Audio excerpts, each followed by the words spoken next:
रत्नागिरी सिंधुदुर्ग लोकसभा मतदारसंघात आमचं ठरलंय, आपला माणूस आपला खासदार या आशयाचे पोस्टर्स सध्या सोशल मीडियावरती भाजपच्या कार्यकर्त्यांनी व्हायरल केलंय। या पोस्टमध्ये फोटो आहे नारायण राणे यांचा आणि आमचं ठरलंय या आशयाचे पोस्टर्स सध्या सगळीकडे फिरू लागलेत।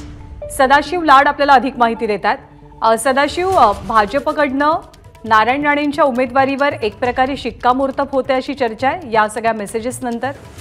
नक्कीच नैनदा, या सर्व मेसेज पाहिल्यानंतर नारायण राणे यांच्या उमेदवारीवर भाजपकडनं कुठेतरी शिक्कामोर्तब होते असं दिसतंय। कारण गेले काही दिवस महायुतीचा उमेदवार कोण असं चर्चांना उधाण आलं होतं, मात्र आता भाजपच्याच कार्यकर्त्यांकडून आमचं ठरलंय अशाचे पोस्टर जे आहेत ते व्हायरल केले जात आहेत आणि त्यावर नारायण राणे यांचा फोटो आहे। त्यामुळे कुठेतरी रत्नागिरी सिंधुदुर्ग लोकसभा मतदारसंघात नारायण राणे यांची उमेदवारी निश्चित मानली जाते।